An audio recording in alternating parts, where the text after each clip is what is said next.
Hai rakan-rakan, selamat datang kepada channel saya.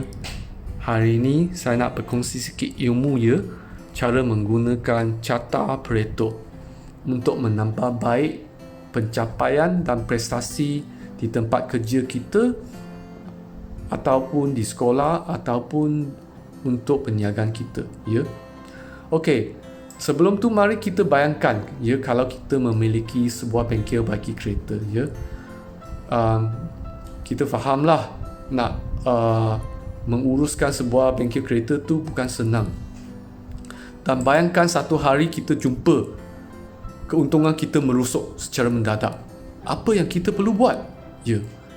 Carta Pareto ni akan membantu kita Tapi sebelum nak buat carta tu, kita kena bermula dengan mengambil data.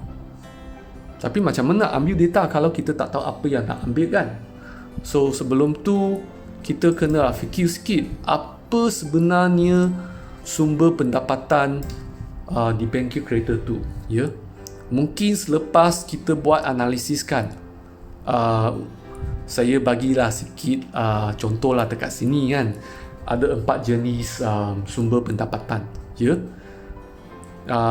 barang gantian, kos perkhidmatan, servis enjin ringan, kos perkhidmatan servis enjin berat dan juga kos perkhidmatan servis roda Dan seterusnya kita kena dapatkan data Kalau kita ada data lama, bagus. Kalau kita tak ada data lama, kita kena mula untuk kumpulkan data Andaikan kita dah kumpulkan data dan kita gunakan Excel Excel pun dah cukup lah untuk plotkan Pareto chart tu. Nampak sebelah kanan tu, ini Pareto carta atau carta Pareto. Carta Pareto biasa dia kena bermula daripada sumber data yang paling besar dan di sinilah contohnya barang gantian merupakan faktor pertama dalam sumber pendapatan kita. Dan selepas tu kita jangan berhenti dekat sini sebab kadang-kala kita perlu buat Pareto carta pada tahap yang kedua sebab mungkin pada tahap pertama data tu tak memberi maksud dia tak nampak sangat apa yang kita boleh buat dekat sini barang gantian kita faham barang gantian merupakan sumber pendapatan yang terbesar, tapi mungkin tak cukup untuk kita nak ambil tindakan. So apa yang kita boleh buat adalah kita kena dapat lebih informasi yang terperinci. Apa sebenarnya barang gantian? So kita kena tengok rekod kita lah. Rekod kita, kalau andaikan selepas kita buat pemeriksaan dan kita jumpa ada 4 jenis barang yang memang laris jualan dia, iaitu pertama minyak pelincir dan juga penapis, bateri kereta, palang pencucur atau spark plug dan penapis udara Dan lepas tu kita juga kena kumpulkan data, buatkan carta Pareto, dan daripada carta Pareto tu kali ini kita akan lebih memahami situasi sebenarnya minyak dan penapis pelincir tu merupakan barang gantian yang paling laris jualan dia. Maka kita tahulah kalau kita meningkatkan keuntungan untuk barang-barang minyak dan penapis pelincir tu, itu akan menyumbang kepada peningkatan keuntungan bengkel kereta tu. Dan sebelum kita nak ambil tindakan yang sewajar, kita perlu ada perbincangan antara rakan-rakan sekerja atau kita punya partner perniagaan Okey, kita boleh gunakan cara brainstorming di mana kita boleh gunakan